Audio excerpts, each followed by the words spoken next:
Sup, everybody? Good morning.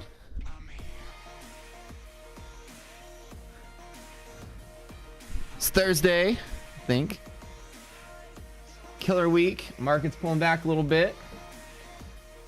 Healthy sector rotation. This bull market's getting bullish, more bullish every day. And it's fun to be here front and center to cover it for all of you awesome folks. So hit that like button. Get ready to go in just a second. Good morning, and good morning. Howdy. Get your rock scooter front and center. Get your liquidity map guide out. Get your DD bands marked. Get everything ready to go. We're going to take a look at today. Nice, rational, clean day. So far, so good in the pre-market. What's up? Good morning. Good morning, Nate. Cotton. How are you liking things? Cotton, some of you guys that just joined this week. Hopefully you're learning stuff. Hopefully you're loving the community.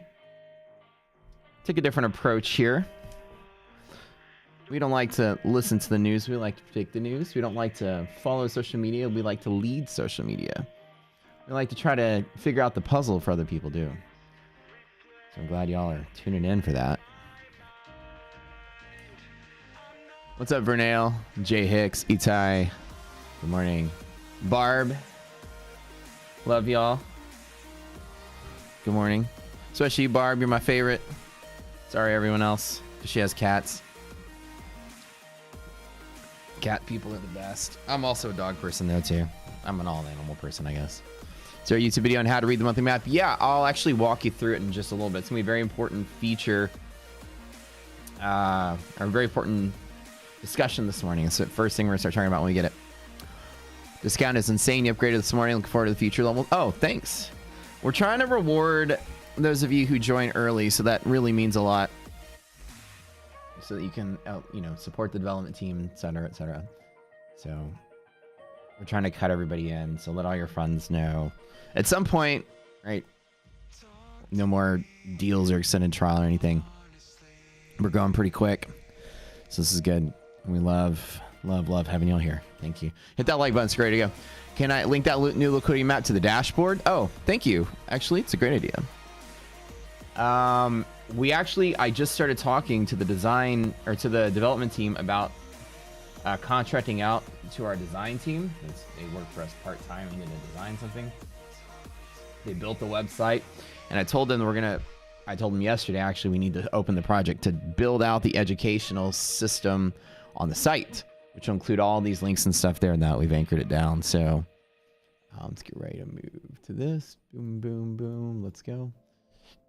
So the idea is that we have a lot of the way we're going to present the videos, the way we're going to present the liquidity maps, the education, and integrating the website with the Discord, with the platform all in one. We just finished the Discord bot. It's on the test server. So now your Discord's going to be tied to your Rocket Scooter. Like Rocket Scooter can now talk to your Discord via AI. Robot can start talking to you. You can talk to it. Hey, what's the hedge pressure of Apple? Things like that. And we'll start connecting Discord to your platform. That's like one of the next projects, and we're working on that right now. It's already ready to go, at least for testing. After that, of course, we're going to have the ability for the education on the website, so it's easier to go through. There's going to be like an education tree. There's going to be like prizes, unlocking like nodes, forcing you, giving you rewards if you finish watching all the videos, things like that. It's going to be really fun. We're going to develop and design this thing. It's going to be kind of like, I don't know, leveling up character in a video game. You ever get like skill trees, right? You unlock this, watch the video, pass the test, unlock this, watch the video, pass the test. Oh, 5% discount on your membership. Things like that. So fun stuff. We're trying to have fun with education. I know it sounds very, very hard to do, but it's definitely hard to do. Not hard to do. All right, let's, I don't know, I have ES there. Let's put RTY. Okay, so essentially we're going to open up the market today. We've got 2 minutes till market opens. Nice and rational. So, we go through the pre-market check. There's 5 things we check for. Obviously, no index catalyst across the board. Everything looks clean. So that's off the table. The VIX has not traveled more than one risk interval. That's off the table. My risk interval band is somewhere. Oh, yeah, I deleted it on accident. Where'd you go? I'll make a new one. Okay. We're not outside the DD bands. That's 3. So we're all 3 looking good. So market's opening rational on the future side. Looking pretty solid here. So everybody get your liquidity maps front and center. That's how this works. The letters come up when the market opens. I reference the guide. If y'all like the new guide, feel free to go give Slacks a pat on the back. Him and I worked on this for about a week, back and forth, like literally every detail. And I'm sure he hated me for it. But you know me, I'm all about style and design, and the corners aren't rounded enough. I'm going to say something. So he came in here clutch. Like, this thing is gorgeous. And I love that everything on my screen just says Rocket Scooter Blue, baby. Let's take a look at the announcements coming through. Nothing too crazy in the news. And of course, for this morning, we did have the continuous jobless claims came in. They came in at a beat. This is the sign that the recession could be ending. This is what I keep telling people. The unemployment folks are actually going back to work since about April. We're having jobs being created. Maybe it's in the tech sector. Maybe it's a tech boom. Who knows? But the idea that jobless claims, continuous jobless claims are coming down. Initial jobless claims, still high, but not getting worse. The layoffs have kind of tapered off, and the people that got laid off 2-3 months ago are finally starting to get back to work. When you see those JOLTS numbers come out, see, this is still waves of layoffs, but it's starting to cycle around the other way. People are starting to get jobs back, even though JOLTS are coming down, which means stimulation in the economy, means jobs are being created and being filled, or people are just getting their jobs back one way or the other. To me, that's awesome. And if we start to see the GDP numbers come up, those are the two signs recession could be over. So I love that. All right, let's go on here. I think my browser just locked up. What is going on? Hit that like button if you guys don't mind. Mortgage numbers today, that is a big thing. Yep. What is going on? Hold up.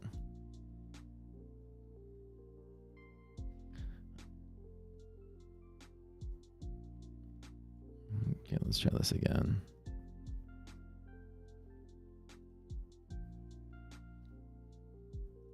All right. Market opening, slight little dip here. Let's get the liquidity map front and center. I don't know what happened there. Okay, we got a bear long up. Let's go ahead and pull liquidity map right up here. Okay, bear long up has this particular look. Where's it at here? Open, hedge, open. So open, hedge, open. There's a V-shaped play that goes up to next resistance, which is likely top of the bear zone. So should DD being a positive or bullish number today, this could be a long off a hedge push, which I do like. Prospect of that. Could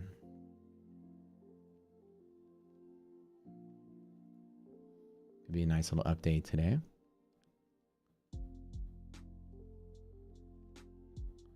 Pretty simple. If we lose hedge pressure, take a look at resilience is right on the edge. So resilience being negative means that this box would be resistance. Resilience being positive, which means this box is support. Can't argue with that. Okay, and those looking pretty solid. Okay, let's do QQQ really quick. Bear short up QQQ. Blue to yellow, yellow to blue, and we're sitting there. Blue could be resistance. So any upside today will be limited by here. So any upside that is kind of limited as well, unless we get some kind of catalyst or event to break things forward. It's gonna just be a kind of similar day to yesterday, kind of slightly down to up. Russell's pulling back a little bit. Irrational signal on Russell, so be careful there. Possible hedge break. So we'll see. Losing hedge pressure would be the downside for today.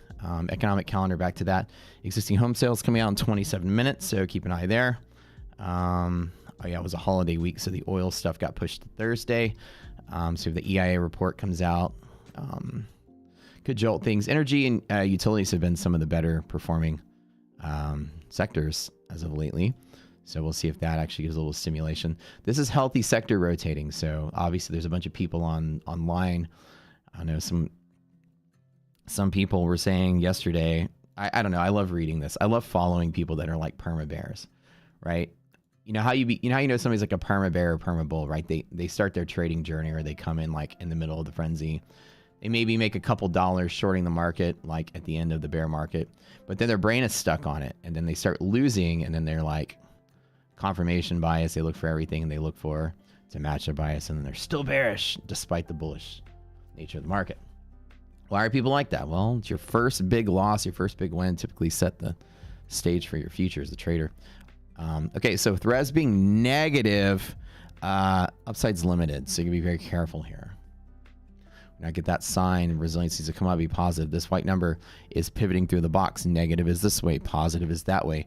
DD's coming down over the course of the last couple of days. It's still bullish, but it's coming down a little tiny bit, which means some of the stocks are starting to lose momentum, lose their bear zones or lose their bull zones, but still, we're still bullish enough. So DD float off the bottom is a good idea. Connecting the upper band if we do push would be a good idea. And yeah, so I'm not hating everything today. If you look at the monthly map this morning, the monthly map is interesting going into tomorrow.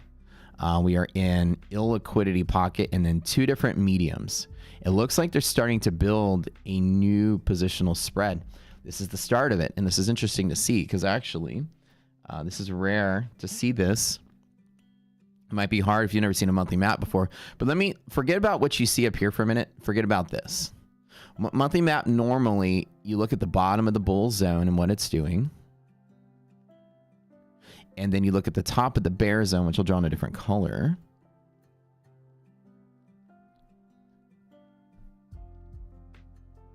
Right, just like this.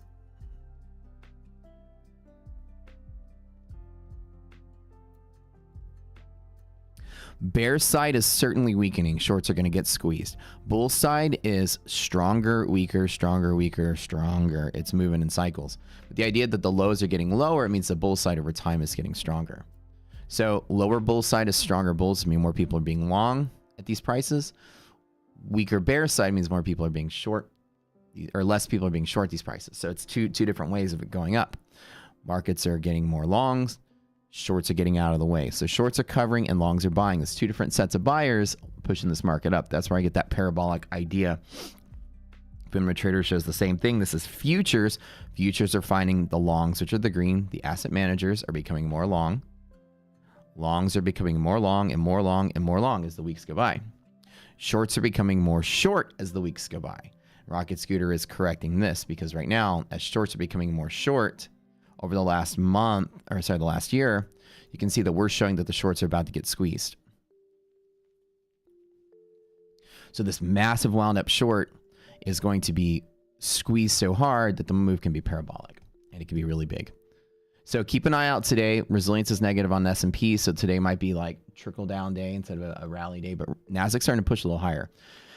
So let's look at this little anomaly at the top of the monthly map. You can start to see that if you actually draw this, there's a new bottoming bear zone and topping bull zone. As at this particular place in time, you're starting to see some shorts enter the market, new shorts.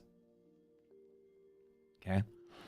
So while we drew that kind of spread between bulls and bears there, you can start to see there's a couple little teeny weeny bear zones right here. Right here, right here, right here, and right here. And then the bull zone starts to branch this way. So you can think like there might be an invisible new bullish place up there. This is called illiquidity pocket. So illiquidity is a big deal. Illiquidity means velocity. Anytime a bull zone is above a bear zone, it's liquid. The market is balanced inside of here. Anytime the space gets bigger, volatility is going up. That's the best part about monthly maps. This is going to be a very volatile. Everybody hit that like button real quick if you don't mind. Very volatile next week. 1, 2, 3, 4. 4 days of extremely growing volatility. VIX is about to move. And when you have periods like this, I'm going to draw squares around it, where you have a bull zone below a bear zone, which is the opposite of what this bulk of this is. Like this is bull is the dark gray and bear is the light gray. When they have them inversed, right, in pockets like this, this is called illiquidity pocket. We have videos on this. Illiquidity pockets are very fast moving days and weeks. They're very fast. Well, if you look on the map, it'll show you kind of a reference point of what the difference is between the two. Liquidity pockets are balanced in the middle. Illiquidity pockets hate the middle. They will rush from one side to the other. So paired with volatility and illiquidity pockets inside of here are going to be big candle days for the next 2 weeks. We're about to get some movement on this market. Do y'all see this? The idea that the 23rd, Monday, Thursday, next Monday, all of this is velocity. The market's going to have some velocity, the index, that's paired with volatility. It means we're going to be moving. We're not going to be sitting flat. It's going to either move up or move down. Volatility can mean move down. So we could have a down week next week. Be careful. But volatility also can go both directions, right? So it just depends on who wins the fight.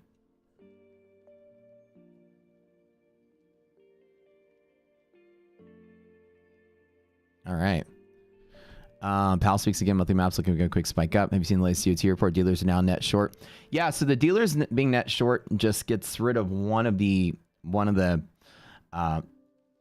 premises of markets don't crash while dealers are holding the bag. Just because they're slightly net short doesn't mean markets are now going to crash. It just means their desire to keep the price up until they get rid of the inventory as a whole starts to diminish.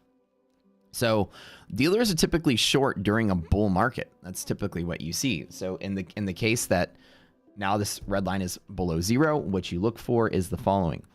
When there are no more buyers, the market turns down. When both groups are selling, markets turn down. So what you're going to look for, again, when red line is above zero, markets never have crashed in the history of this report. Never, never, never. So the idea is that you have like a huge safety net with that being above zero. Now that's below zero. Okay, let's talk. This is another factor, is that when dealers are short, it means there's people buying from them. And typically dealers being short, the time the market does crash is that when the buyers start selling and people start shorting. When both green and blue lines are pointing down,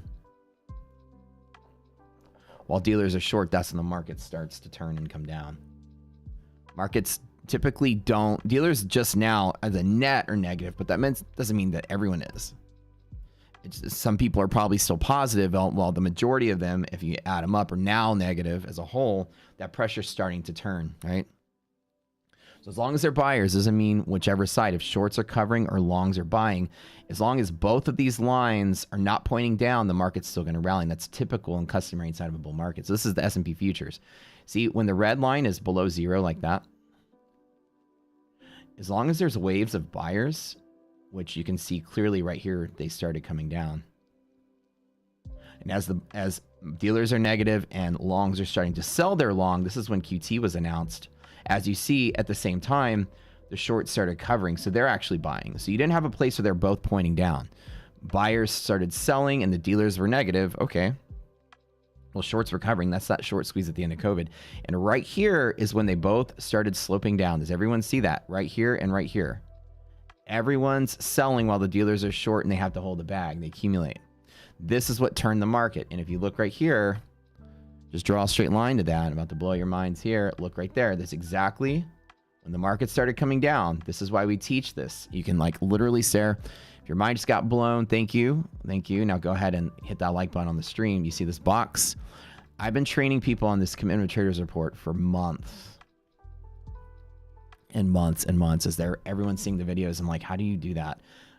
I've used this report since I've been trading futures. You see how right here, this entire box right here is where that bear market was. Exactly what I drew. When those lines were both, now the long started pivoting up right about here. Once those buyers step in, actually a little bit late, buyers step in, the rally starts.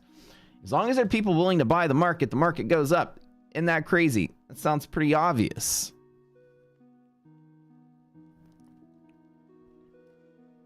How can dealers survive? They become short. Well, they buy calls.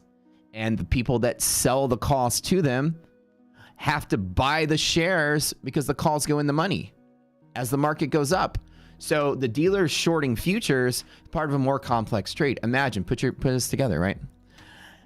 Bulls are buying S&P whatever, and the futures reflect that risk because they're part of complex products like swaps and things. But people are longing the market, and the dealers are shorting the market. Let's just say SPY as an example. They're shorting SPY because you're longing SPY. So to hedge their short, how do they stay short forever? They just keep buying calls. Because you're longing the market, market's going to go up. So they're making their money on those calls. And that's the dealer. And then we'll say like dealer 2, which is the people that sold the options. They short those calls. And the calls are just sitting there. And as the bulls keep buying the SPY shares and going in the money, then the call sellers are forced to accumulate the SPY because they sold calls. So the dealers, while being short, are forcing people to buy the shares while they own calls. How cool is that? So that's how they do it. Because the calls, there's not infinite amount of shares or contracts to short. In the futures market, these are typically paired up with more complex things. These aren't just people like accumulating futures and commodity pools. Most of these futures trades are spread between all kinds of things. They're part of swaps. They're part of balancing ETNs. They're part of all kinds of stuff. And so the risk in futures mirrors the risk of the market. If they're longing or shorting futures, typically it's because they're offsetting risk somewhere else, whether it's equities or swaps or something. So you see how that works? Pretty cool, right? The idea is that how do they stay short while the market's bullish? They're buying calls, and it's forcing call sellers to chase along and chase along. It's like this. You own a thing and you're selling a thing, and everybody wants your thing. You sell until you're out. And then what do? You ever gone to, and I love this. You ever gone to like a grocery store? And a lot of this has to, like, a lot of like, this is an example. Like we go to Chinatown all the time here. This is a huge area where you can get like all kinds of amazing restaurants, right? And at times you'll see that like they'll have so many people in there, they'll sell out of like the basic commodities. They'll run out of soy sauce or run out of something. And you'll see the nearby restaurants, or even when there's shortage of stuff, they'll go to the grocery stores. And it doesn't matter if you have to buy things at grocery store prices because you sell out. And you'll see that you can't find like rice paper, because we cook Vietnamese food all the time. You can't find rice paper, you can't find fish sauce sometimes because they're sold out, because the restaurants come and buy everything because they've sold out. And that's the principle. As long as people are willing to buy your stuff, you'll go out and buy it from the marketplace at an even higher price so that you can keep your business going. Same kind of concept. If you run out of inventory, you're going to go out and borrow it to keep selling as long as people are buying. That's kind of how it works. You'd rather buy like, your pallet of things at wholesale price, but you have to keep your business going, and there's demand for your product. Everybody wants to come to your restaurant. So you're going to go to the grocery store and clean out all the rice paper just so you don't run out, so that you can keep your business going. And you have to pay a little bit more from the grocery store to get it. But every time we try to make spring rolls, like during COVID, we would go out and like the entire Asian section of a regular, like our Kroger's and stuff, they wouldn't have nothing. We'd have to go way, way, way out to get what we needed. It's really hard to find because that's the mentality. And during COVID, everybody, obviously, like when you have shortages, people are going to stockpile even higher prices to keep their business going. To keep your business going, you will go out there and borrow as much as you can and keep selling, because there are willing buyers, and that's the principle of supply and demand, basically. So that's kind of neat. So if you ever,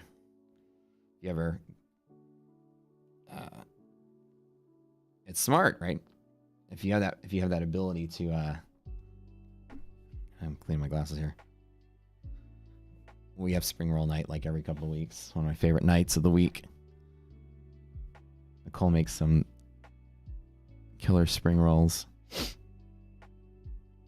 But sometimes you have to go on a scavenger hunt for rice paper. And then sometimes you'll go to the grocery store and you'll see somebody owns a restaurant, literally has a shopping cart full of all of it. And you're like, oh, yeah, they know like shortages. They're going to make sure they go buy even at a higher price, because you know that you can't lose business. So you'll jack up the price. Oh, yeah, right? Like if you have to buy it more expensive price in the inventory, you're going to buy it more expensive and you're going to raise your price at your restaurant. So raise price, more expensive, raise price. That's what happens. You're going to borrow or get more just to keep business going and raise the price. Easy as that. The signals are correct. IWM hedge break. As we're seeing, so my longs are taking off pretty good today. I did take the long at the bottom. So monthly maps are looking good with some illiquidity pockets and volatility coming up. So Q's really quick. Res is starting to look better. You can see that there is a little bit of shakeup over the next couple of weeks. There is also illiquidity pockets coming through in Nasdaq. So illiquidity means very rapid moves between these boxes. So you can see that we're expecting 362, 370. There's 10-point moves in the Nasdaq. So big candles possible here with a new liquidity pocket. So what's neat is that you're seeing calls appear out of here. These are part of probably part of spread trades. It's hard to tell, but you are seeing the same signs. Volatility is going up, and you read monthly maps just like this. You look for spaces between bull and bear zones when the bull is on the top. When that gets wider, that means volatility is going up. You can already predict over the next week, VIX is going to go up. Does everyone see that? The space between here is volatility. Again, there's more volatility there. Volatility, and then volatility crunch. Y'all see that? Volatility up, volatility down. So something's happening this week and something's happening that week. Okay.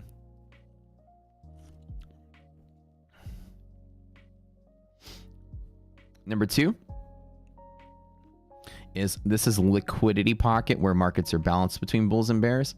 This, which I'm going to draw in a different color, is an illiquidity pocket, which means the market's going to have periods of even higher accelerated volatility as it's illiquid in these zones. Right here, and right here. So the market is going to start to accelerate anytime. It's kind of like if you were, it's like Mario Kart. Like you're driving your go-kart, then you hit an oil slick.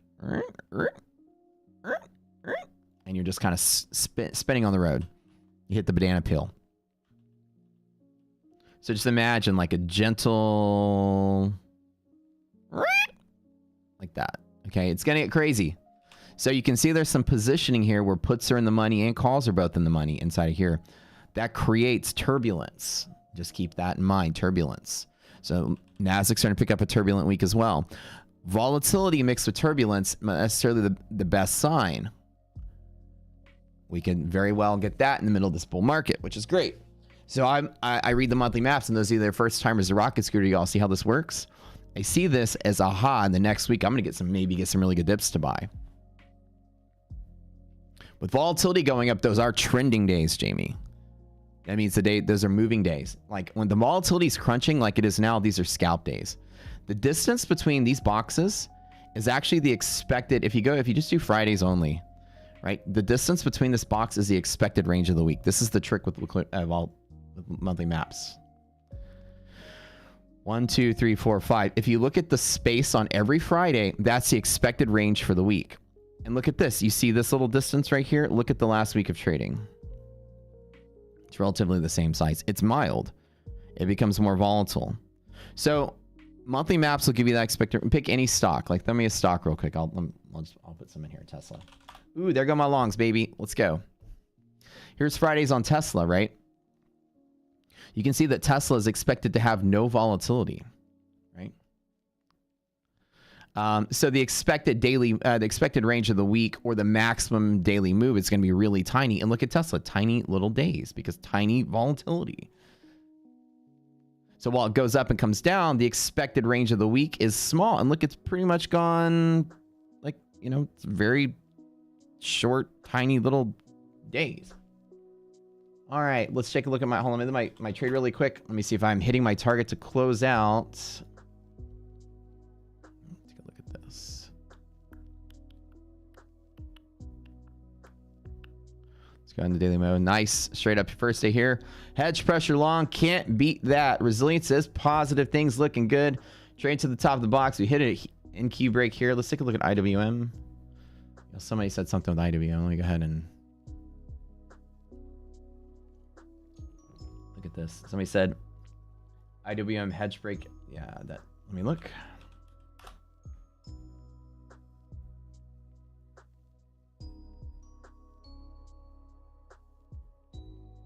IWM hedge break. The opening price was here, so it broke down lower. So you have to use the opening price, which is that white. That white box. Keep in mind, since we don't have all the exchanges in our candle data, the candle data is not going to show like all the details of all the candle. Since we only have a handful of the exchanges to give you guys a good enough candle for that $35 price point. There is a red candle here. You just can't see it.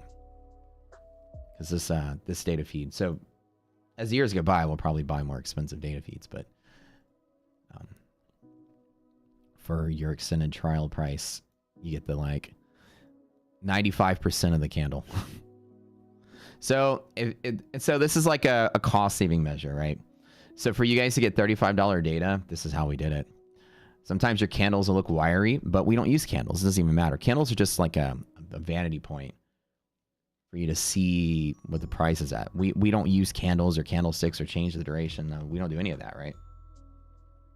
So the idea was, well, you can have $100 extended trial. So it's to buy like all 12 exchanges. We buy 2 of them. We buy 2 of them in the middle, so we get a good representation of the actual candle information. And then once we get to like 5,000 members or something, we'll probably start expanding the data a little bit. You don't see the difference on like liquid stuff. Illiquid stuff, the candles will look a little wiry, but that's okay. All we care about is price, right? We don't care about the candle. It's formality. Like literally Roblox looks a little bit more uniform than that. So did a commercial just break in for anyone else? Oh shit. Okay. Did it?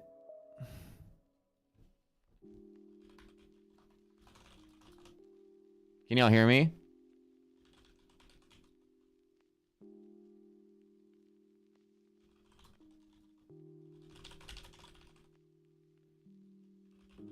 Okay. I think there was this, like the interface in YouTube just recently changed for streaming. So there was like a new thing. I try to minimize ads because honestly, let's just be real. I probably make $4 a stream. Let's go, baby. But I don't even think about it. And I thought it was like, I was trying to change the settings. So apparently that setting rolls an ad in the middle of the stream.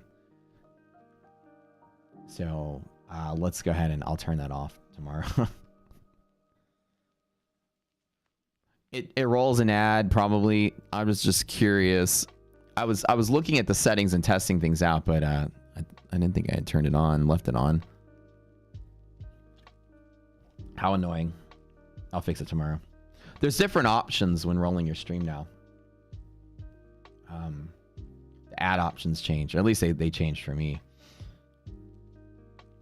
Barb's on premium. Okay, rich girl. Dang, YouTube premium. Jeez, I want to be you when I grow up. Peter says every single tick ends up being noise. In your opinion, it's also at least. I agree. False precision. Right, I agree. Candle, like we're starting the wave of teaching everybody here candle data is useless. I mean, if those of you have been using it, multi-time frames, like these indicator salesmen have been teaching this multi-time frame confluence thing for years because it doesn't work. Like their indicators don't work. And so the way they get over it is like, oh, well, they don't work. Oh, you're on the wrong candle time frame. Change it to the 5 minute and then put the 10 minute next to that and put the 20 minute next to that. And oh, your moving averages don't work. Well, maybe use the 5 period, the 17 period, the 28 period, and the 52 period. Put those next to each other and it'll give you a better picture. And people fall for that. All you do is buy in time for you to realize you're being suckered into junk. So candle data, we're starting the wave of teaching, right? The whole candlestick philosophy is completely a scam. It's never worked. And people, the newer age of trading developers and technology are starting to reveal that. Why every single technology out there is looking at unusual flow, order flow, tape reading, and options like we are. That is the new paradigm because the smart Gen Z and millennial traders came through and we're looking at the stuff that the Gen Xers were selling and like, what, chart patterns? Flags, pennants, dojis. This is the shit we learned. We pulled up a book. This is the guru scam of the 70s and the 80s before the internet, before people could fact check. Oh, look at this chart. There's a moving average just crossed over and I could have bought that dip and it rallied 25%. And then all of a sudden it looks great in a newspaper, right? Oh yeah, look at that. It's curve fitting. Like in reality, as computers took over, computerized trading took over and retail traders had access to more sophisticated computational methods and trading platforms that can make their own stuff. They started realizing boy, my grandpa and dad got scammed. Ugh. Ugh. There's not a single market making entity on the planet, zero, that has a chart on the screen managing your orders. Zero. The algorithmic side of the market that controls things doesn't look at candles or charts whatsoever. It looks at the depth of the market breadth. It looks for the order flow, looks for the supply and demand. It's just basic economics, but it's fast and it has data faster than you do. It knows where people want to buy and sell, and it's trying to match the orders. That's all it's trying to do. All right, I made, let's close out. It's about $700 profit. Not going to argue there. Double check that. This is 706. Easy peasy, closing it out. Oy. Okay, done. That was pretty simple. Nasdaq, basically, why am I closing out? Let me go here really quick. I know I was looking at Roblox a second ago. Map. You can see other stocks, even like Roblox too. You're starting to see period like illiquidity pockets coming in. People are starting to get volatility's about to start picking up. Is it possible to add the future resilience colors when above 0 green and below 0 red? Explain. Draw me a mock-up, Miro. Like which one you want to see. Mock it up and drop it in the wish list channel. I'd love to see it. Yeah, dude, we can do anything. That's the best part when your job is playing in a sandbox. I can technically do anything, kind of. Which I love. All right, let's take a look at this. Let's just remove MHP. Let's center that. Ugh. At the top of the box, it closed out. Easy peasy. Long at the open. Hedge pressure with a stop underneath. Waited for res to go positive. Res went positive. They cleared the box, hit the next resistance, closed out. Textbook bear long up trade. Easy peasy. I'm done. Can't argue. I only had like, I think I had like 2 contracts and then buy a lot. Hold my position past HP. I trade to next resistance. So when resilience is positive, we go from one side of the box to the other. Resilience is a pivot at half gap. Okay. Res greater than 0. You can draw the pivot. So far, so good. Res less than 0, we're down here. If you're outside of the box, res less than 0 is also resistance if you're outside of the box. Okay. So we started off, res was positive, and it fell below 0 till right about here. And it started pressing above 0. See, we're right below the box. In some of these red candles we got, I'm also taking along off a hedge pressure. So as it was dipping, I was building my position. As bear long up trades to next resistance, there's a hedge pressure resistance there against resilience resistance down. So when you put the two together, you can see that there is choppy space between here. And once it fought its way out of the negative side and pushed positive, you can see that right here was an easy opportunity for anyone to see that it was going to complete the picture with res greater than 0 to fill the gap. It's like textbook. Might be your first day or week. I'm REIT. But this is textbook resilience, right? Half gap wasn't resilience when res was 2. The idea is that the pressures right here, you can line them up. Res less than 0, res greater than 0. That's the pressure. When you get to the middle, that's when you make the analysis, not anywhere else for the tiebreaker. So at the middle, it's clearly above 0. The white line's way above 0, so it pivots to fill the gap. Inside of the box as it's fighting, when you're inside of the box and it's right at 0, you tell yourself, aha, it's going to be resistance. And as res starts to build itself more positive, when you get there, you say, okay, it's going to fill the gap. And as soon as it hit here, it rushed to fill the gap and it closed.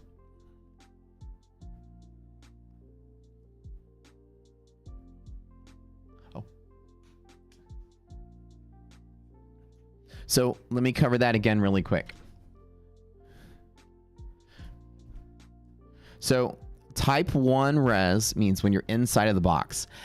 At the half gap, that's the rule. At the half gap, you peek at resilience and see what it says. If at the half gap resilience is greater than 0, you pivot to that side of the box. If at the half gap resilience is less than 0, you pivot to that side of the box. Okay. So if at the half gap, these are the time that happened, peeking at res, it's definitely above 0. So this leg is predicted by resilience. So far, so good? Okay. If below the box, okay, check. If resilience is less than 0, then box becomes resistance. So from here to here, oh, we got a little ad here. Apparently they're rolling ads too in the middle of their during their stream. Learn more at purina1.com/I love my pets. Okay. Right here, if below the box and you touch the box, check and check, you consult resilience. If resilience is less than 0, when you touch the box from the bottom, box is resistance. So from here to about there, when you touch the box from the bottom, it's resistance. And as you see, that also checked. When inside the box, if you touch the box from the top, we don't have anything for that. You make a bet. If I go to the middle, then I'm likely to fill the gap. There is no pivot from here to here or there to there. You make a bet. You say, aha, we're inside the box right now and resilience is greater than 0, which means if we go to half gap, res is likely to be even bigger above 0, and therefore it's going to fill the gap. So there is no pivot this way. So this leg is not part of resilience.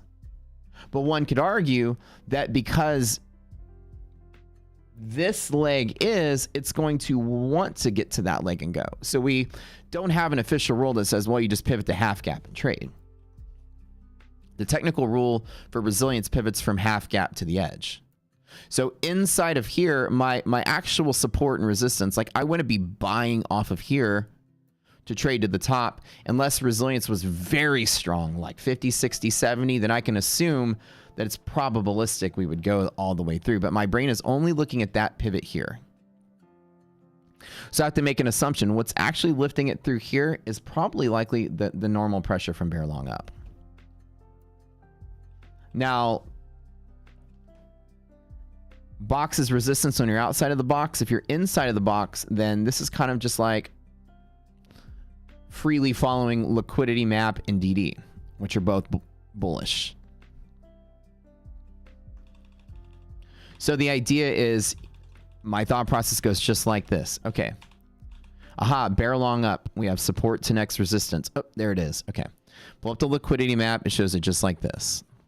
And I know it's a little new, but it's you can see how like it's kind of a simple decision set. I have 3 indicators I use. I never change the time frame. I never look at multi-day chart. I don't even look at the history of the price or the price data. I could turn the charts off and still make the same trade. We've very much simplified trading analysis. So I just draw the pressures here. Bear long up, bear long up. You can see generally, if I were to tell you, is bear long up like a bullish signal or bearish signal? You probably would say it's bullish because there's just green lines and no red. So it's generically bullish. Okay. So in general, if I were just to say like I'm swinging today, I was buying the dip yesterday and today's my swing trade continuation, I could say, oh, cool, today's not really a down day. That's great. Unless we break through hedge pressure, then I'll be scared. So let's think just in general mouthfeel of the market, right? You see how, does everybody see? Type yes in chat really quick if you see. I'm just kind of translating on here. You know, general upward movement. I don't want to be long down here. General upward movement. I don't want to be long down here, right? So my stop is here. Y'all see that? Okay. Anyone not understand so far? So I say, okay, I'm going to long off a hedge pressure. That's why I only got a couple micros, and I was going to dig deep if we fell there. I was going to put like maybe, I'm sorry, a couple minis. I was going to put 2 or 3 more right here. So I started building a long because I wanted to get in on hedge pressure. You know, as it dipped, I grabbed, dipped, grabbed some more, and then dipped, I was going to grab some more and stop right there. for just general upward movement to next resistance. Okay, boom, next resistance. And if res stays less than 0, then I know that's resistance. Right? So far so good. So it goes up and that's resistance. It goes up and that's resistance. Goes up and that's resistance. Res is less than 0. This is all textbook. These green candles, I'm like, okay, cool. Let's watch resilience. Is it improving? Ah, yeah, it's improving. Good. Okay. Ooh, now it's at 0. Okay, now it's above 0. Now the stocks are finally starting to go above 0. Perfect. Inside the box, if res is above 0, then I don't make a bet that we go outside of the box. Now, like I said, we don't have a rule that says we treat this as support, but that's like kind of treating it as support, but I don't make that as a pivot. The reason it travels through here, my brain is it's still that pressure. It hits its next resistance, and I don't say this is support, I just say it's no longer resistance. So now that it's no longer resistance because res is greater than 0, it's like that line isn't even there. That's how I treat it. So bye-bye redistribution zone.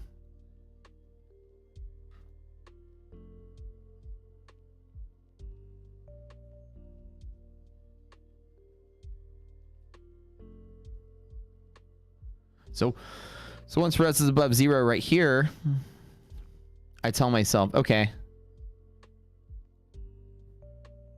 just like that, that we move up to the next resistance, which is the top of the box. Well, not redistribution zone, it's gone, but I say like, why are you doing that? I basically say, okay, this resistance is out of the way. Let's trade the next resistance. There it is. So I'm always like trying to push my risk to reward to next resistance. Resilience just showed me that we beat that resistance at the bottom of the box. The next resistance is the top of the box. If res is greater than 0. If res is less than 0 when we get to the middle, then the white line becomes resistance. I mean, sorry, the half gap does. So again, let me tell you my thought one more time. Bear long up to next resistance, check. There's the resistance. How do I know that's resistance? Well, res is less than 0. That's what qualifies that as a resistance. Back here. Just like that. Once res is greater than 0, then this is no longer resistance. It's either that or that. Because there's a pivot from here to there. And there's a pivot from there to there. So this can't be a resistance when we get to the middle.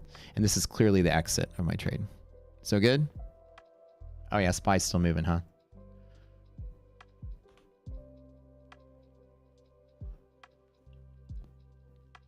So far, so good. Is everybody on the same page about how that works? I'll repeat one more time. Okay. So when it's no longer resistance, it's like it's just out of the way. It's like, okay, trading to next resistance. Okay, ooh, it's no longer resistance. All right, cool. Now I have this or this to analyze. Once it gets to the middle, I look here and say, ooh, that's also no longer resistance. It's going to pivot to the top of the box.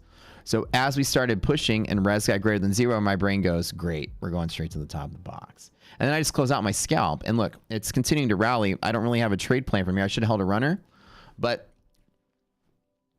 I didn't. So it's just, I'm just done. Like, I don't chase this. Okay, Matt, what do you do now? Nothing. I don't do anything now. Now I just kind of sit back. The bear long up traditionally has resistance at the top of the bear zone.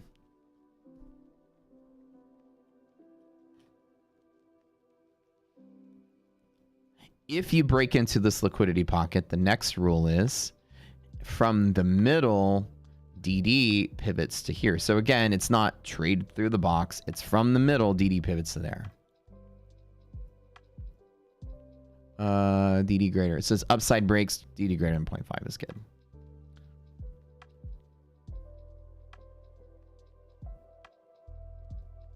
Does everyone see that?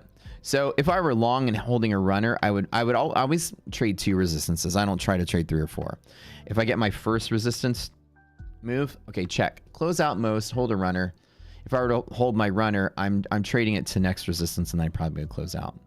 It would be a stretch to assume that you entered the liquidity pocket And then DD likely pushes it here, and then it likely closes in here. Because remember, open in bear zone, you likely close in bear zone without a catalyst.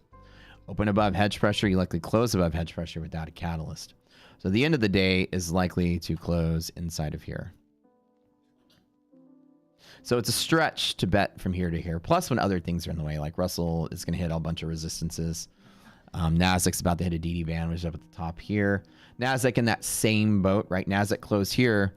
It could be turbulent. Like this can make its way up in here and then close down there. So Nasdaq has a lot more room to fall because it likely wants to stay below hedge. But who knows, right? I just can tell myself that. Decent trade. Nice little runner. Things are great. So if it's your first day here, you got to see a pretty textbook dose of things. Res is my favorite tool. Resilience is probably most everyone's favorite tool. It is, we call it your Swiss Army knife because you can use it for so many things. Do you see how resilience changed my mind about the market? When we opened day, I said it's probably going to be like a flat, choppy day that goes nowhere. But I'm going to take along just to bet that it gets better. And once it got better, I'm like, oh yeah, that's good. Easy as that. I make my career off of little scalps like that. I don't have to overdo it. I don't have to overtrade. You can imagine my performance doesn't need to be like chasing every little thing that moves. I take the obvious move. That's an easy bet because the risk and reward was there. The reward was there. The risk was less than that. It's definitely greater than one-to-one trade. So I always know that for I enter. People say like, when we do futures trading, you'll be able to, I'm going to be futures trading on my own platform. I'm now rebelling against showing anyone else's platform on the screen because you're going to be trading through our platform now.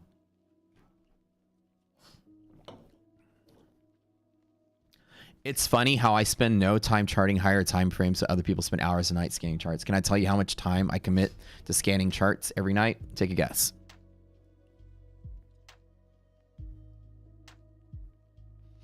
How much do you think I look at the market at night?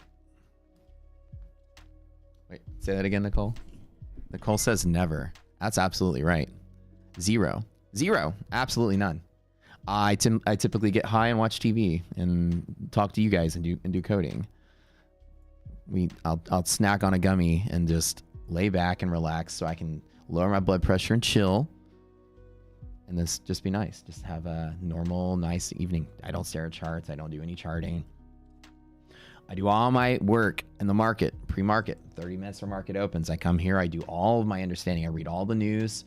I'm so efficient at trading. I've done this for so long. I know what matters. That's it. That's it. I get so cranked up on energy drinks every morning. I gotta like lower my blood pressure at night. I go work out. I cook dinner. We're watching the new season of Black Mirror right now. It's scary. It never was this scary before. The first 2 episodes are scary as fuck. I don't know if you guys are watching it. There's some scare. Black Mirror was usually like kind of like Twilight Zone. It made you think like ethical dilemmas, but now it's like horror. I liked it. I like horror movies. The idea is that there's too much work. It's diminishing returns. If you know the principle, diminishing returns.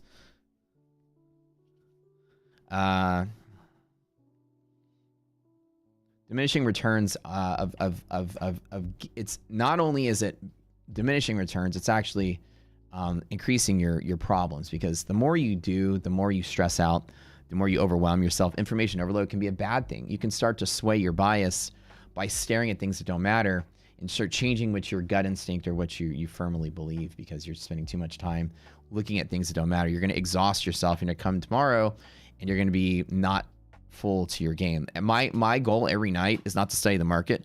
My goal every night is to refresh my fucking soul, to wake up feeling refreshed and ready to go. Religiously work out, you know. What we normally do, something every night. Usually cook dinner, eat, relax. Just try to like get yourself recentered for the next day. I know what I need to know. In 30 minutes in the morning, I can learn everything I need to know. I know where I read all the news. I have a news aggregator. I read what happens all around the globe. I read current headlines to know what's hot in the stocks. I read the calendar. I basically have a browser tab that just opens to everything I read. Every morning I wake up 30 minutes before I start the stream and I come here and I read the headlines on Financial Juice. Okay, nothing happened today. Nothing crazy, nothing in Europe, nothing in Asia. I read the calendar and I know today's market movements. I look for my important things that came out. I study the charts. I study these charts. These are the things that matter. And I know the history of them. You can ask me, Matt, what's the initial jobless claims like? And I can say, well, since the spring, like I'm going to look at, since the spring of 2022, we've had 4 waves of layoffs. Each one of them has had people come back to work and the last one hasn't. So 4 waves of layoffs with the 4th one staying high. 1, 2, 3, and the 4th one staying high. Like I memorized the stuff that matters. I keep my ear to the ground on the economy because I need to have a general feel of bullishness or bearishness. I'm not going to get that from staring at a chart. That's just price action. That's useless data. You can ask me like what the CPI curve looks like, and I can tell you which month it pivoted, things like that. That's what I do with my chart reading. I read these charts. I try to understand the economy. That's very important because from here, this is how I make predictions that we're going to be bullish till October. Things like this. I know that the pieces that go into a bullish economy. Unemployment's coming down. That's one of 2 things in a recession. A recession is defined by high unemployment and lower GDP. Both of those things are tried and true signs of recession. So one of those 2 signs going away. People are starting to go back to work. Inflation's coming down and efficiency's going up. GDP is expected to go up. Goldman Sachs just revised their estimate that they believe that we're going up 0.1% GDP.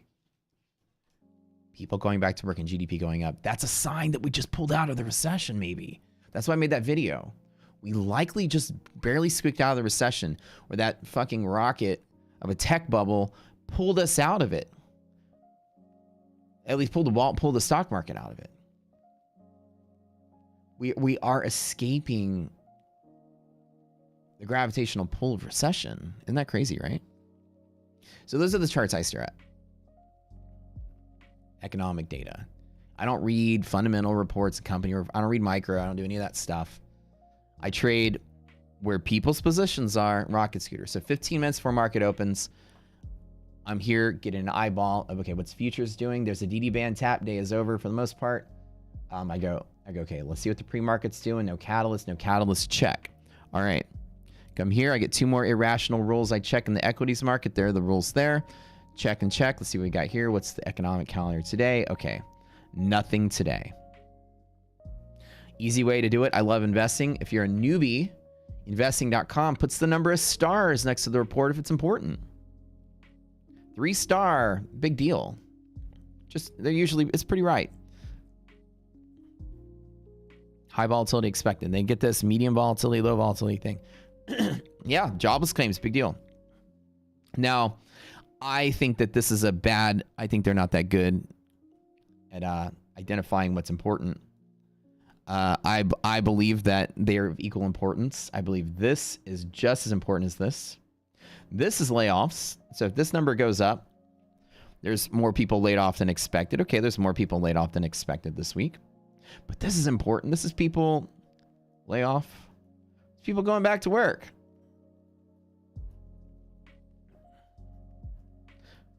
As an engineer, you need the full flux equation. In minus out equals accumulation. You can't just look at out. You got to look at returning, like what's going back in. You guys remember your in minus out?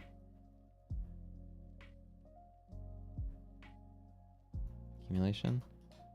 So the labor market, you need to look at both of them. You can't just look at people just got fired. People went back to work.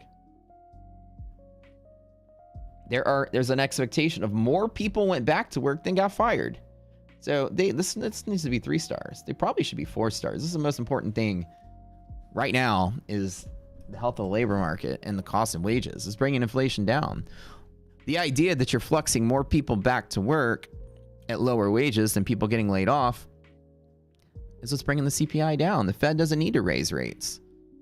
And they didn't. And the market's rallying. And look at that. We're bull. This 1 minute of work, and my bull thesis just got more bullish because there's more people going back to work than getting laid off. How cool is that? And that's what we teach you here. See the market for what it is. based on the real data that moves things. See, what you don't just notice that you heard me look at the data, I just predicted that the Fed, if you can guess, is not going to raise rates probably through the summer, maybe even longer. They're going to let this stabilize a little bit. And once the market starts going to higher highs, they're going to start raising rates really quick. This is what they always do. And the market's not going to care at that point. They're going to raise rates into the rally, and it's going to keep a bubble from forming and popping on the tech side. S&P is going to be at 500 by the end of the year. I've really revised my thesis that we are not double topping, that we are going to squeeze astronomically like we did in 2021. And the Fed is going to raise rates to about 10% over the course of a year, starting beginning to middle of 2024, to slow that bubble down.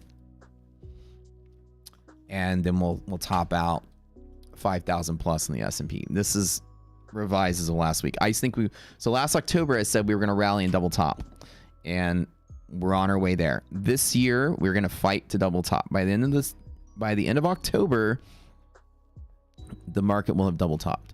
All this is coming from analyzing that data in monthly maps. So I just basically do very little homework. And the idea is that less is more. I do exactly what I need to do, and I don't overwhelm myself. I don't look at charts. I don't need to look at charts, breakout patterns, candle patterns. This stuff is garbage. It's never gotten anyone anywhere but just doing a lot of work and spinning your wheels in the mud.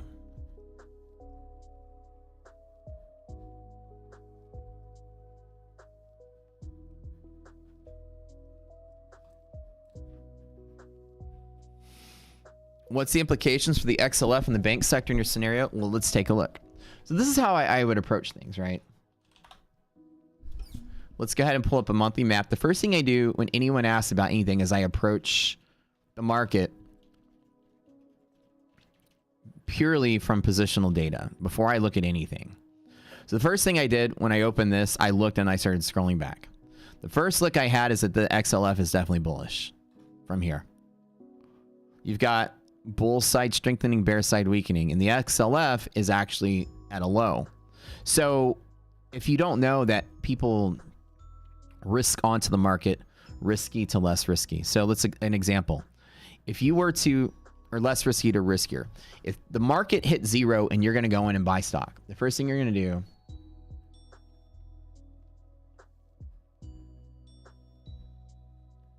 how did 80 people just leave the stream just now? Maybe it's a glitch. Blip. Okay, anyways. Maybe everybody's just done trading for the day and they're going to go enjoy their day. That's usually what happens. Right about 9:30 or 10 is the people cut off and go do their thing. All right. So when you buy stock, right, and everything's at zero, you're going to buy the safer stuff first. You're like, oh, McDonald's has been around for 80 years. Let's go ahead and buy McDonald's. Let's buy Nike. Let's buy Walmart. Let's buy John Deere, whatever. Okay, hit that like button on your way out. So people are going to get into the safer stuff first, blue chips. They're going to get into the riskier stuff like velocity tech plays. They're going to get into the smaller caps, blue chips, small caps. And then, so you're going to buy the safe stuff. And once it starts to rally, then you're going to buy the riskier stuff. Okay, small caps. And that starts to rally. And once these things top out, you've made all this money on paper. So you can diversify those gains, sell a little bit, and roll into something else. Ooh, let's go into crypto. And people did that. And crypto's rallying. And then with the crypto's doing good, you've made money in all the things. Further diversify, you diversify into digital monkey picks. Okay, I'll put MP here. You bought yourself some NFTs. And now NFTs are rallying and everything looks great. So markets move from less risky to more risky in that order. People risk on into riskier stuff at the end. They risk out of the safer stuff at the end. So it goes this way when you're getting in. It goes this way when you're getting out. So NFTs crash first because, well, that was stupid. Crypto crash second. Well, yeah, because that was stupid too. These aren't real things. These are not tangible entities. You don't even own your NFT. You don't even... I went to the Bitcoin conference and I went to a taco truck and I had to pay with US dollars. I couldn't even spend Bitcoin at the Bitcoin conference. That's how stupid I went to that thing just to see how stupid that was. I did my homework, kind of like Big Short. I went to the mortgage conference to see what the brokers are doing to see how stupid it was. I went to Bitcoin conference last year because I wanted to see what kind of idiocy was there. That was the stupidest thing ever. The only thing I could buy with crypto was a violin player out on the street corner. And inside his violin case, there was a little QR code. And I could tip him in Ethereum and Bitcoin. I could choose. It's kind of neat. I was like, oh, that's cute. Looks like somebody's found some utility for this thing. Right? You had all these big names, Steve Aoki, Logic. They were all there. All these crypto pushing dudes. Big stars playing this music conference. Yeah, crypto's the next big thing. And I looked around and I was sitting next to Wolf Financial and Stock Market News, and I was like, this is going to crash. This is stupid. I was like, I had to go to an ATM machine to get US dollars inside of the convention hall for the Bitcoin conference so I can walk over and pay those little kind ladies at the taco truck for my plate of tacos. So I knew that it was stupid, and stupidity fell first. Double stupidity fell first, single stupidity fell second. These are things people buy when these things top out. And then small caps crash, and then big caps crash. Now everything bottomed out, and people are going to risk on to this, and then risk on to that, and then risk on to that, and risk on to that. You're going to start to see rotation, which is why this is very important. You're going to see days like today where the Russell is down, the NASDAQ is up, and the S&P is up. They're pointing different directions. Why? Because people are rotating in based on their perception of risk. As long as something's going up in a rotation environment with divergence, market's still going to be bullish as a whole. As long as people are buying something somewhere, then this is just healthy rotation. I think Jake Jasic made a little post yesterday, and I retweeted him. He said, this is just healthy rotation. It couldn't be any more right. This is what you see when you see hedge break down and hedge break up. All your brain says is rotation. People are selling out of some things, getting other things. As long as somebody's buying one of the things, the other things are going to bottom out because people are selling this thing to buy something else. Market makers here are peeking over there and saying, aha, yeah, people are selling this just to buy that. So the appetite is still long. The appetite is not cash. So let me not crash this market. Let's keep things floating. So as long as people are willing to buy something somewhere, as far as the three indices go, the market's going to remain bullish. Right? So these are things we look at. So now what happened, to answer Cotton's question?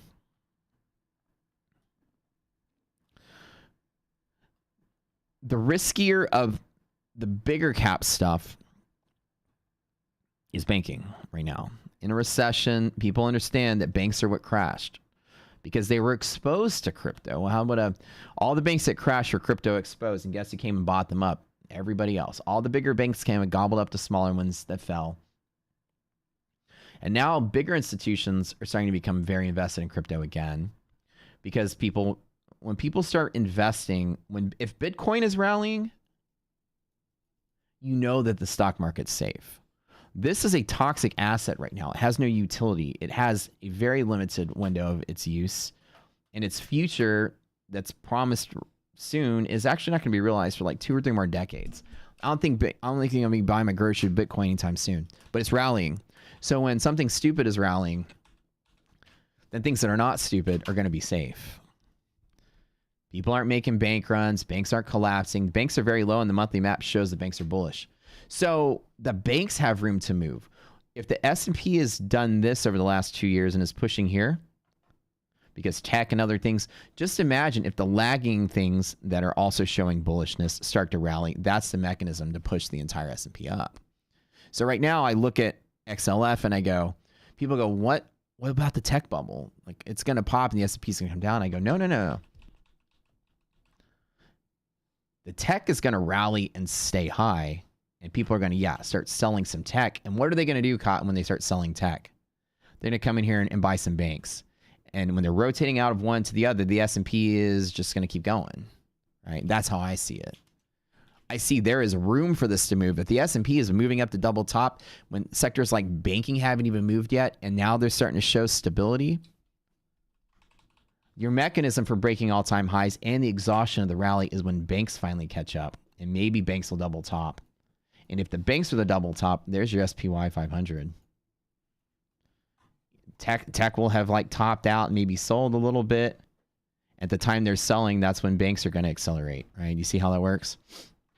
And that's going to be what lifts the market. There are sectors that haven't even moved yet. waiting to move.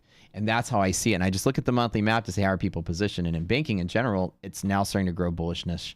And a short squeeze is now looming on banking, which is great. So you find the sectors that look the worst and just see what they're doing. Let's see the XLK in general. Let's like plot that up. See how XLK is now double topping? And it still has bullishness from here. The XLK is still going to rally higher. Imagine 200 or so on the XLK if we squeeze up and then it starts to sell. And then right about September, October, that banking starts to pick up. That's where the S&P is going to get its rally. I see it like that. Are we on the same page? CVNA monthly map is flipped. Okay, let's look at it. So I see it like that. I look at the lagging sectors as people are risking on. It's a riskier stuff. So let's talk about the safe things right now.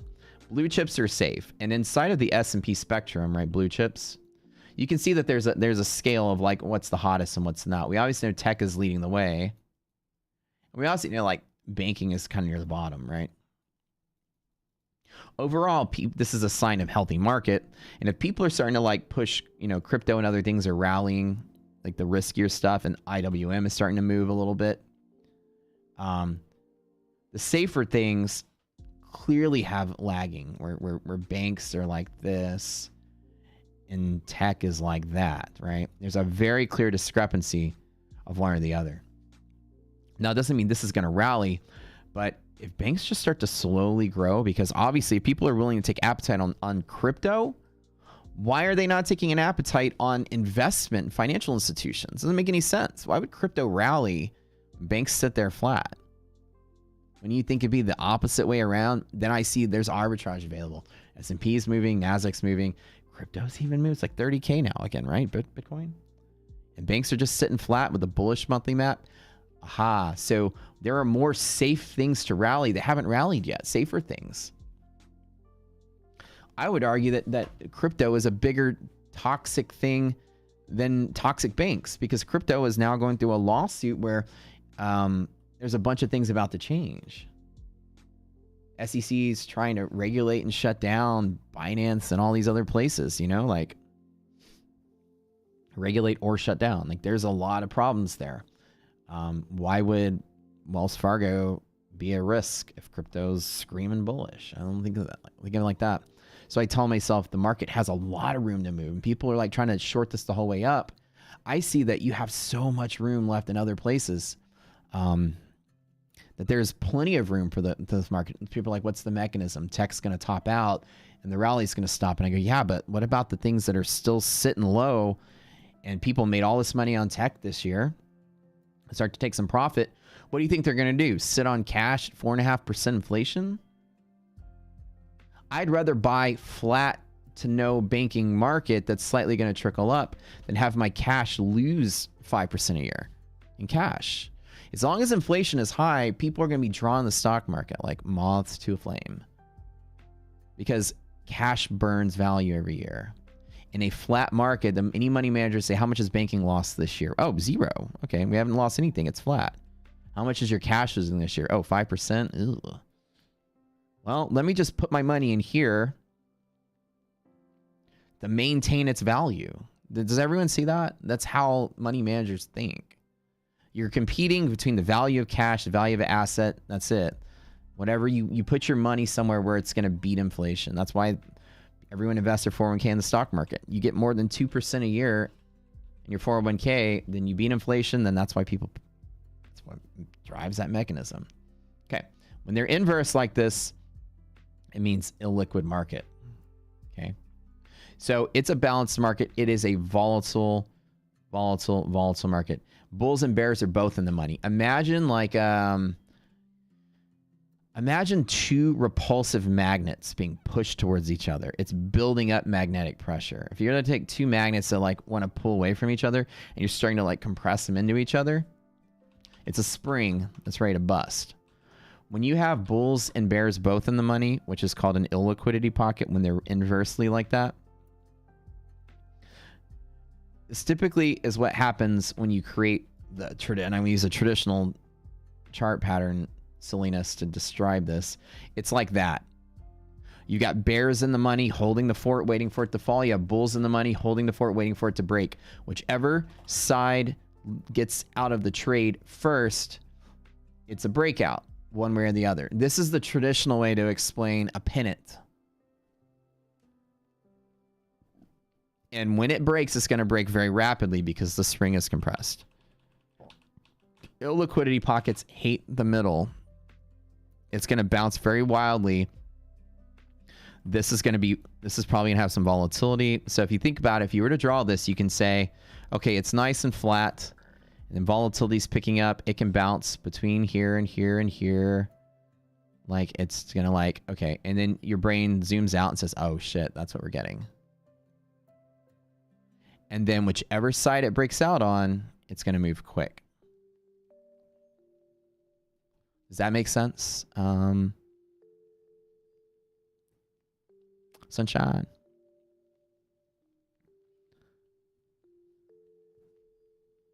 It's a consolidation pattern with growing volatility or growing volatility potential. If it was the other way around, the market just stabilizes and flattens out with no pressure. It fizzles out. Everyone's losing to the market maker and markets just kind of fizzle. If it's inverted like this, then it's like wanting to rally and it's being like pressed together and it's going to bust.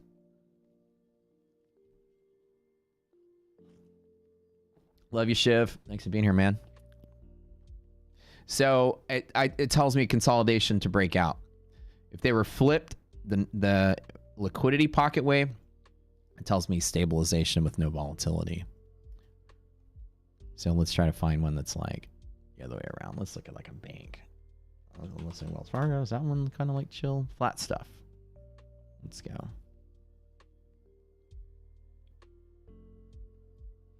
Okay, where's my monthly map there? Let's do Goldman Sachs. What do you look like? No, that's, look at this. Look at companies like Goldman. You see this right here? Like, look at the short squeeze about to happen in banking. Does everyone see this? This is my thesis for 500 SPY. Look at how rapid those shorts are going to get squeezed in banking. If banking doesn't collapse, right? It's stuff like this that has me going, oh. Want some big movers? You know what I mean? I look for, like, this is like, oh, whoa. Okay, all right, all right.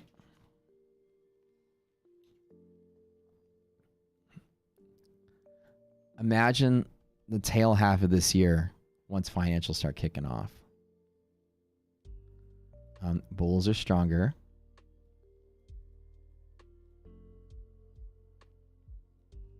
And then shorts are squeezed.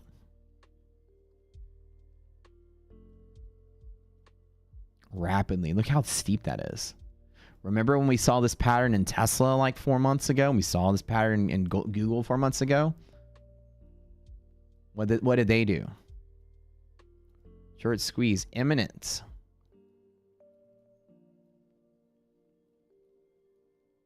This is going to keep the rally going as people rotate in the banks.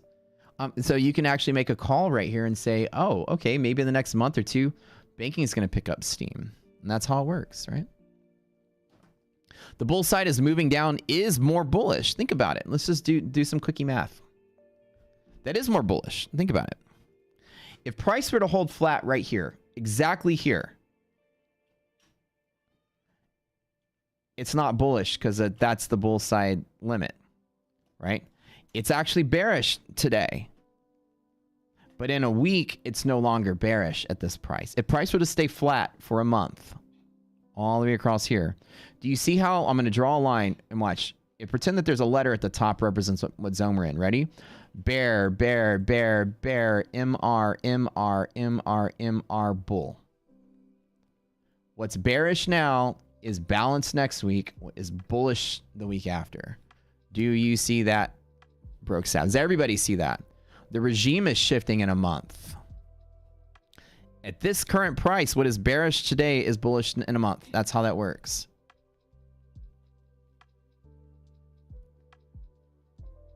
So if price were to fall even further, like to here, it's still bullish in a month there as well. In the middle, price is balanced. It's like a mean reversion. Price has no incentive to move when you're in the middle. In the middle, it's volatile. Yes.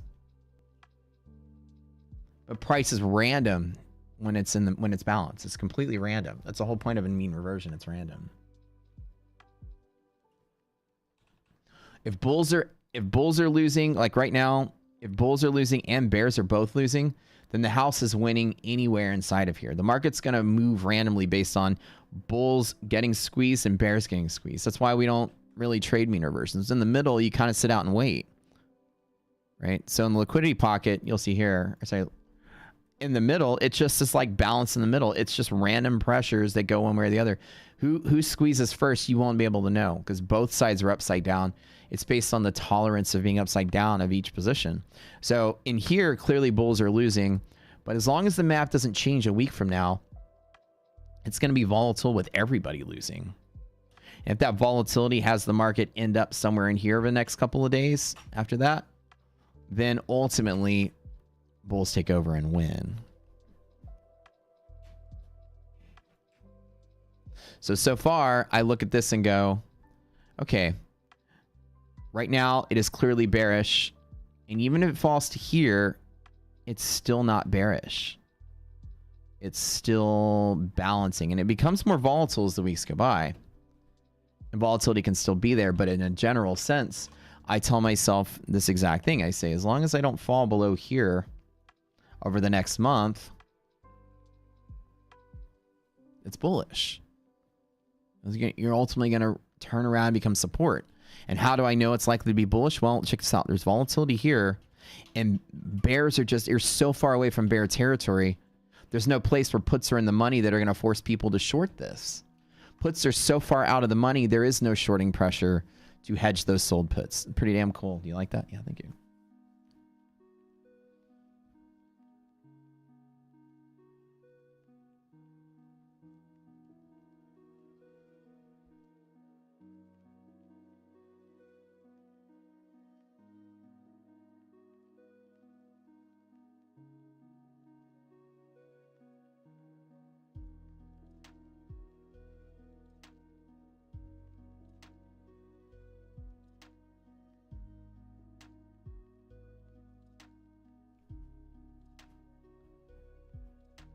One second, resilient.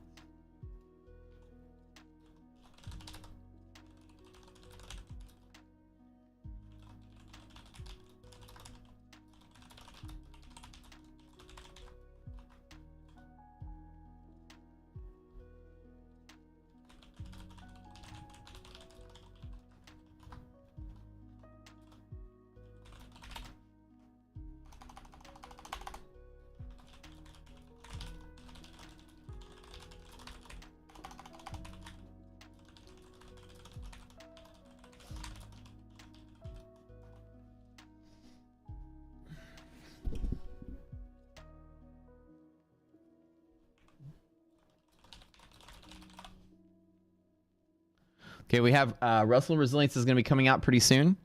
Just had to talk about that. Russell Resilience will not have a yellow resilience, just FYI. We don't have the capacity to calculate that yet. To do thousands of monthly hedge pressures additional would require massive expansion. So who needs the yellow one anyways? I mean, actually, you do. I'd love to have the yellow one, but we need to build out. Eventually, we'll have it. So we're going to have a white line Russell Resilience coming out pretty soon. I'm rushing that through to get quickly done. PayPal. Okay, I'll do one more and then we get out of here.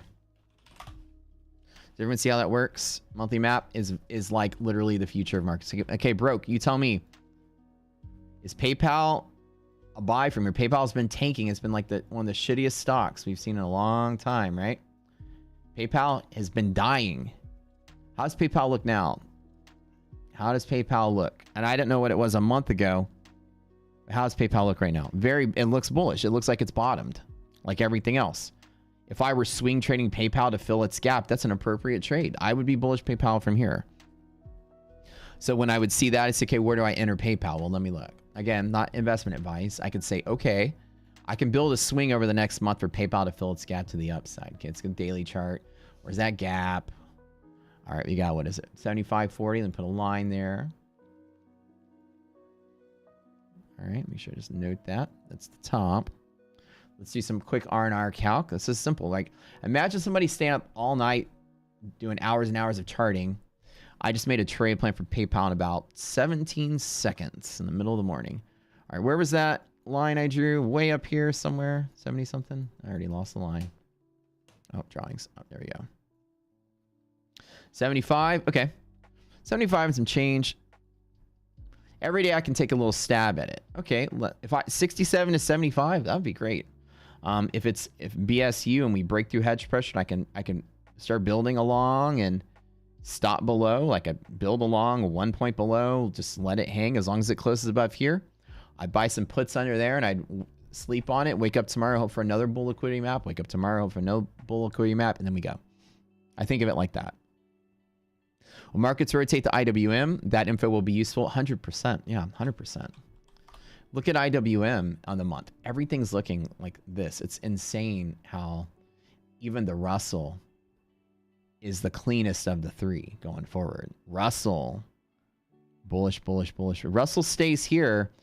If Russell consolidates and doesn't move anywhere for the next year until January of next year, this price is bullish for Russell. Does everyone see that? It only becomes slightly bearish a couple weeks in July. If the Russell stayed at 183, it's in bull territory for 7 more months. Isn't that crazy?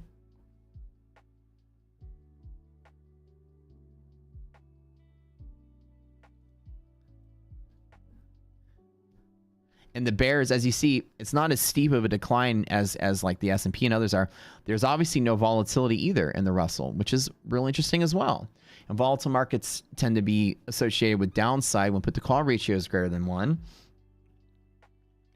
So if you look at it like this, there's no volatility either. So Russell is stable. No volatility for a year and stable in bull territory. Imagine now... It's your first week here. Cotton, you tell me. What do you think about the Russell? Does it look like the Russell's going to crash? It's losing 2 mechanisms to crash. There's no volatility for a year. And you maintain bull side for a year.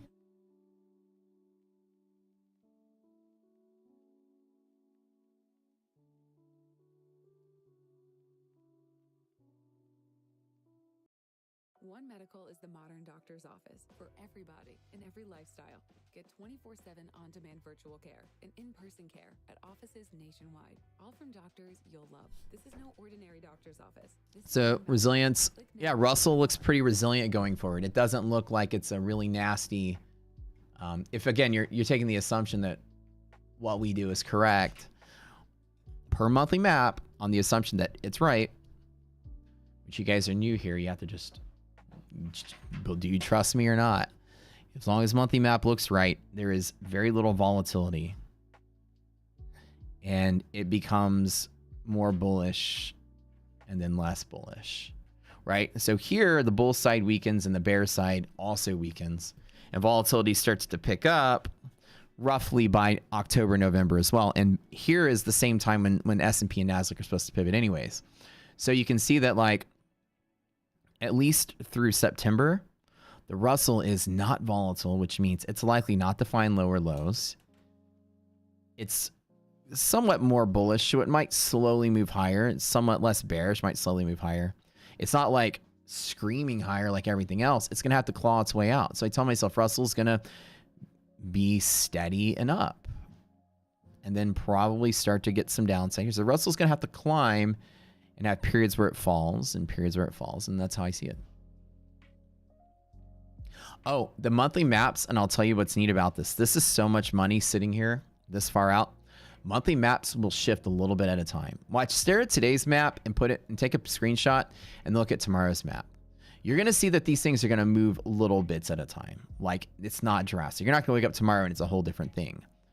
Like, I made a big announcement when it showed the pivot for the SPY being in July for like 4 months. All year, SPY showed pretty much the same pivot in July, which was here. Like all year, I was like, okay, summer is it. And then when about a week ago, the pivot for SPY shifted to September. And And I made this huge tweet, and I was like, newsflash.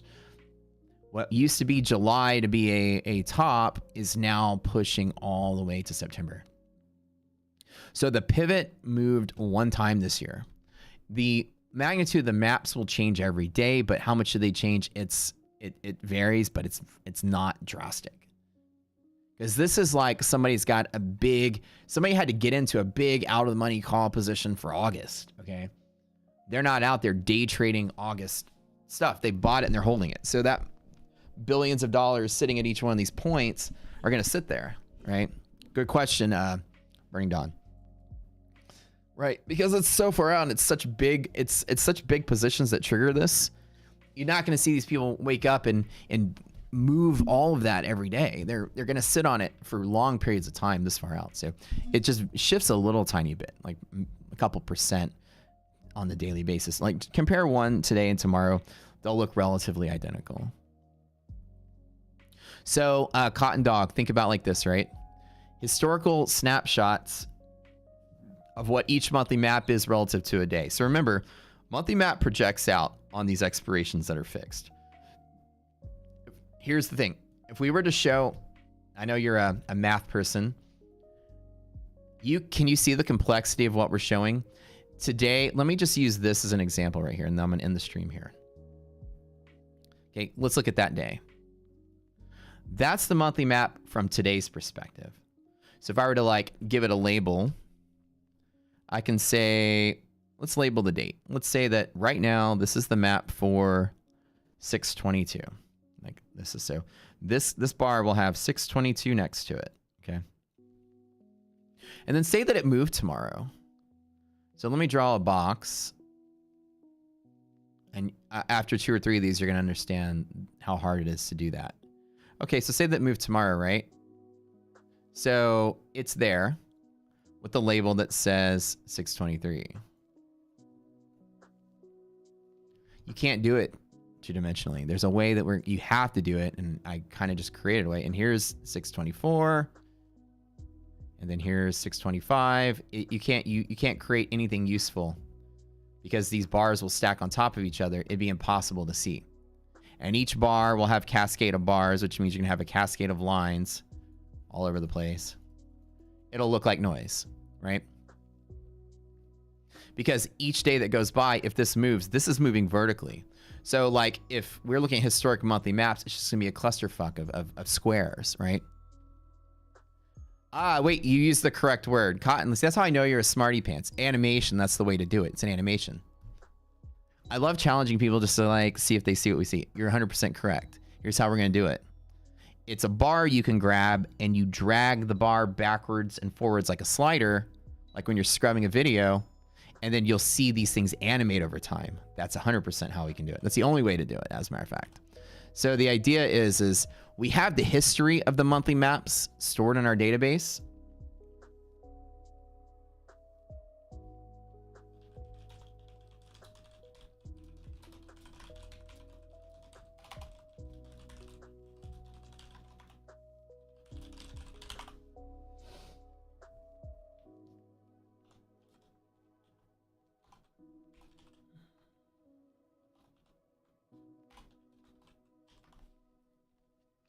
So you would grab the slider and drag it back and forth and watch these things animate as you move the slider left and right. That's 100% right. And I just confirmed, like every time I say this, I always double check. I just confirmed. I said, we're starting the history of all monthly maps data in our database, right? I know that we are. I instructed, I said double check. And he said, yeah, like thank God. If not, we'd only start from there. So we have the history of the data there for a future project. We have all the history of all the data since we started pulling it early 2020. So effectively speaking, I don't know how far back we can go on these single date monthly maps because we only took control of this from our other database managers at a certain point. This is a different thing, but daily mode liquidity maps. We have the ability to reverse calculate from the raw data we have all the way to like last October. But these are aggregates of all the risk. This is monthly map is a bunch of single dates. And single date is not something that we pulled until we release monthly maps. So this is probably going to only start maybe in December or January of last year, or this year, as far as having those maps. But even so, it'd be and again, the limitation maybe at the TradingView library doesn't allow that. So we can program some things into here, but at some point, TradingView might have limitations of what you can do graphically. And again, we'd have to like migrate to a different charting library or create our own at that point. My ideal is there's a slider. You would click on like monthly map history, click a button, there's a slider, grab the slider, drag it to the left, drag it to the right, and then you can watch those bars animate up and down as you see that it's impossible to present it two-dimensionally. The three-dimensional approach of incorporating time would be to animate its two-dimensional representation over time. And I like that you see that, Cotton. Are you an engineer, by the way? Are you a programmer? I feel like all of Rocket Scooter's engineers, programmers, hackers, crackers, coders, you name it. Yo, what up, Chase? Good to see you, bro. How you doing? Grabbed along with QQ hedge for support. Should grab the short to top the bear zone. Yeah. And so you go. Today's an easy day. Easy day today. Textbook. Hotel and restaurant undergrad? Oh, okay. You're still in college. That's awesome.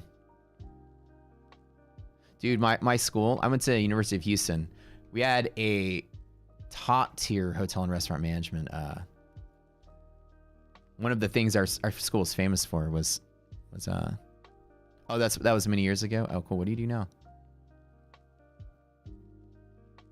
U of H had the Hilton College that was built by Conrad and the family. Oh, you're retired? Killer. You have a really good, like the questions you ask show the complexity of how deep you think into things. You kind of have that executive decision making. You look at detail oriented. I guess hotel and restaurant management is like the masters of fucking detail orientation or detail oriented choice making. The details matter in restaurants and hotels, 100%. I feel like people that are very detail oriented people do very well in trading. Engineers, detail and accuracy is important. Hotels, like perfection is required as a bare minimum of the job, right?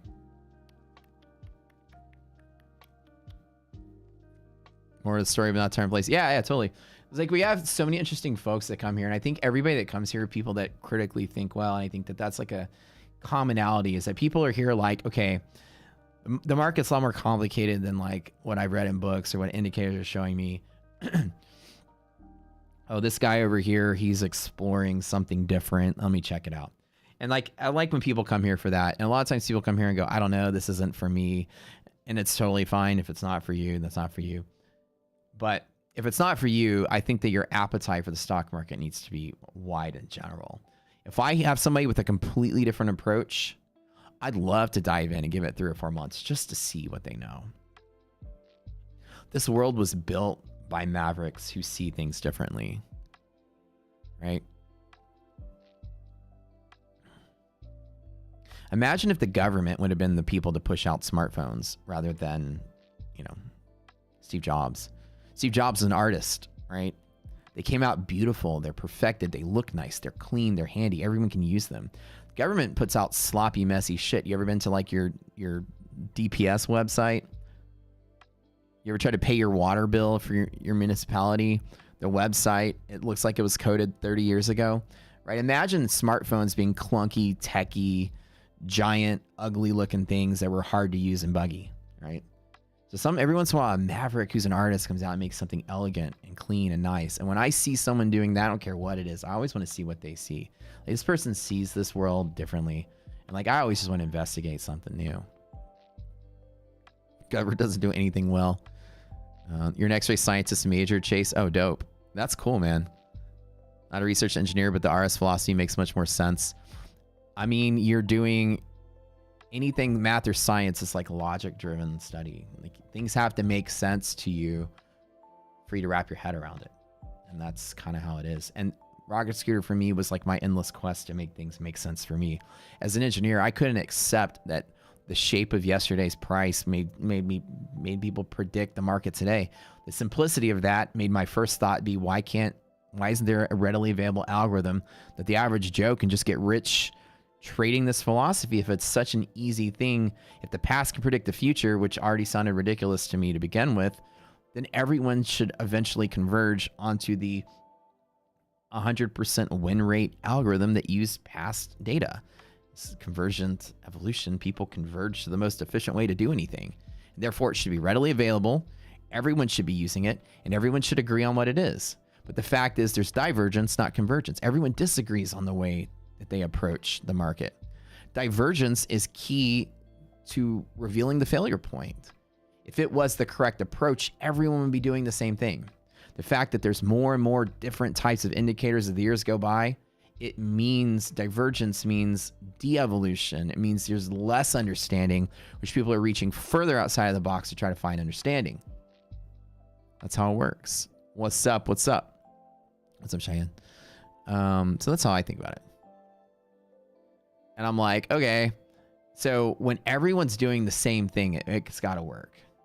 So I always was like, why are there thousands of indicators? Because there's thousands, then none of them work. If there were like 2 or 3 good ones, then they would work. And there are 2 or 3 good ones that work really well. They're called price and volume. Everyone uses price, and price action itself is a great indicator of the value. And so is volume. And that's why everybody uses them. Okay, those are the constants. Price and volume are good. All right. Historic price. Everyone's looking at it 1,000 different ways. So my thought is like, I have to find something that is easy to understand, that takes the complexity of the market and simply boils it down for me to see it very quickly. Also, because I don't want to be spending 8 or 10 hours doing this job a day. I don't want to gamble for a living. I want to get in, make some money, get out, and then do all the other things I want to do in life. I need simple, quick, efficient. So to me, it pressures and forces meant anything. That's a physics thing. If calls are in the money, then somebody pretty much has to buy. Okay, well, that's a constant. So let me find everything in a market that's a constant and then put them all together and then do a force balance and put all these pressures together and just see that, like, if there's no added force, Newtonian physics, right? The market just goes to the vector sum of all available forces. And that's how physics works. The ball, throw a ball in space and it bounces off of something. There's a rocket pushing it one way or the other. Like, the net sum of all those forces is the actual direction it goes until it hits an opposing force. What are your opposing forces in the market? Well, open, close. Those are big forces where you can't predict what humans are going to do. And catalyst events, like news events. Anywhere in between those things, the market likely ebbs and flows to the sum of least risk of all participants, or the pressure balance of all these forces. And that's like, okay, so let me find everything that can predict volume, because volume is a force. A ball's drifting in space and hits half gap. Oop, there's volume. Okay, so there's force there, force there, force there. Now let me find probabilities of which direction they point. Okay, points there, resilience is up. Points there, resilience is down. Breaking hedge pressure probably accelerates. Holding hedge pressure probably accelerates. Bear zone is resistance. Okay, so let's vector sum all of these, right? There's pressure inside of here that balances at that point. There's pressure inside of here that holds at the bottom. And look where we are right now. We're at one of those 2 pressure balances today. And I just think, okay, that makes a lot of sense. There's no news today. It's a clean, easy day. VIX is tanking, so there's no unusual volatility. So market's probably going to ebb and flow to one of these places where the force is balanced. And I think, okay, it sounds simple enough. And the search is to find things that predict forces. Volume. Volume is a pressure. The pressure is a force over an area. But in reality, it's why we called it hedge pressure. It's a nod to the engineering and the nod to the idea that this is a constant force of longing, because that's what delta hedging is.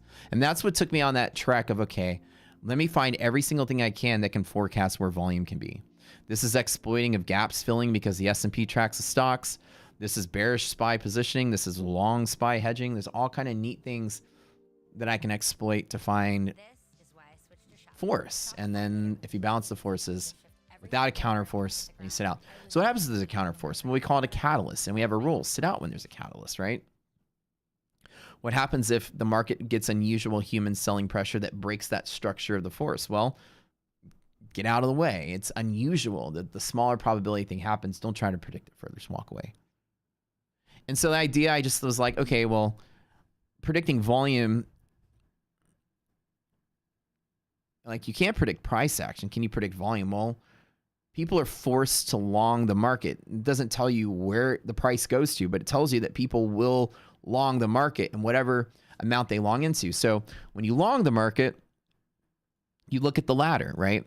If the ladder has 100 shares or the ladder has 1,000,000 shares, that's going to be different. If somebody needs to long a constant, 10,000, I need to long because my calls are in the money.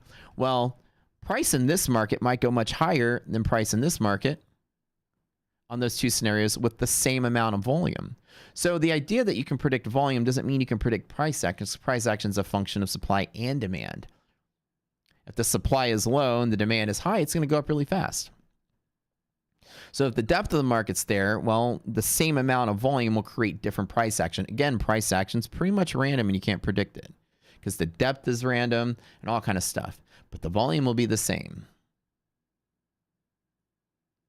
If 100 calls go in the money, there is going to be, at maximum, some longing of a value between 0 and 10,000 based on how long that person already was. If that person sold 100 calls and had no shares, then they are obligated to own 10,000 shares so they can sell it to the person that bought the calls if they do exercise under the option.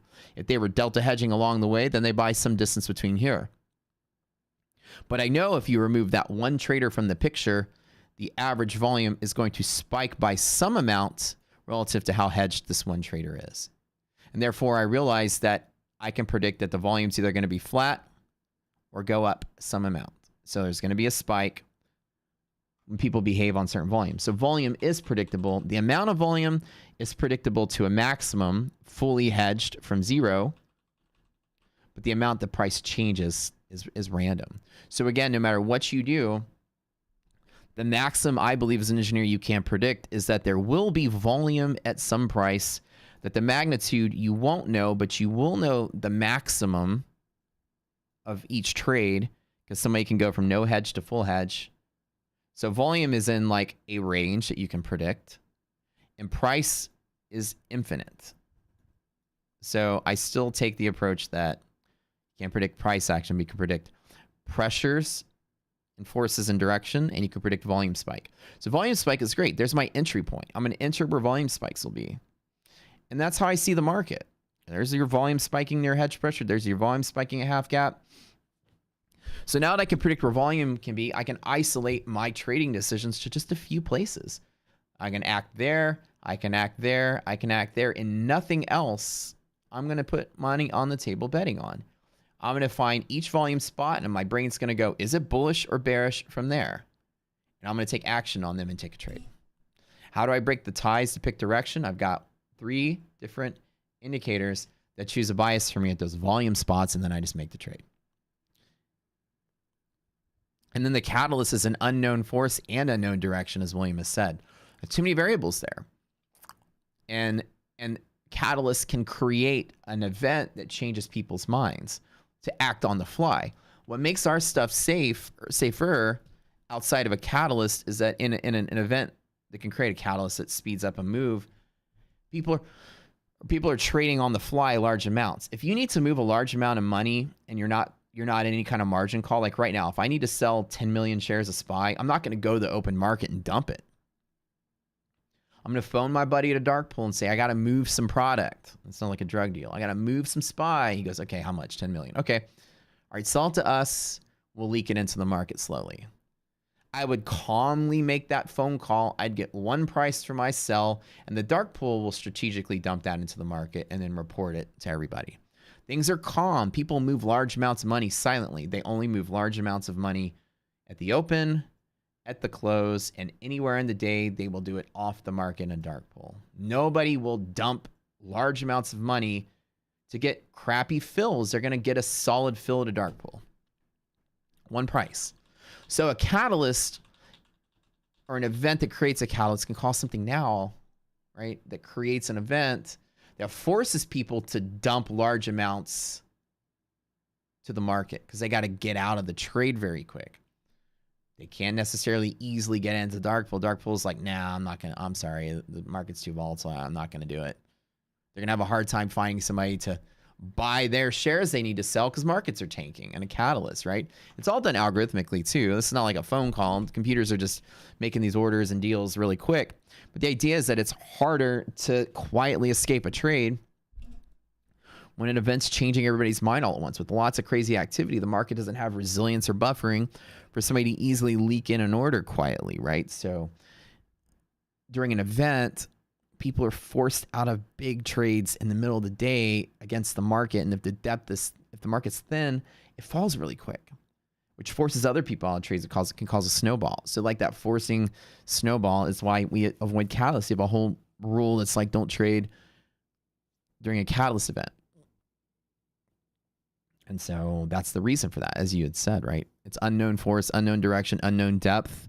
Who's going to act? Is anybody going to act? What's the combination of everyone's sentiment or belief of that event changing their opinion? So many variables. Why trade it? Like, don't think about it. Just don't trade it. And then I sit out going to every major event that's a 3-star thing.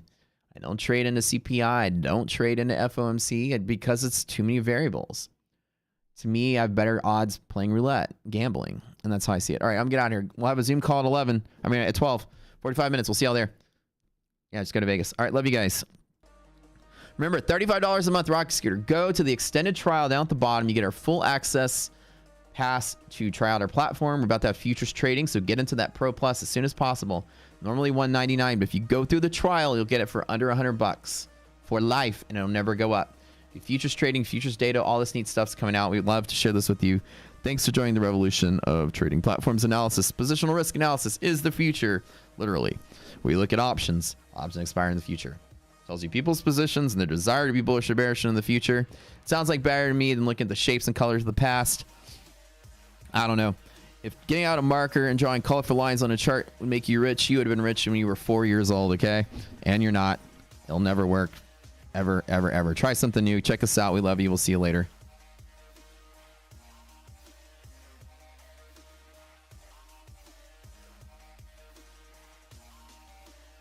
Long chase, $700. I only had 2 minis. I have a lot. I took a long at the hedge pressure right at the beginning of the day on SPY on ES.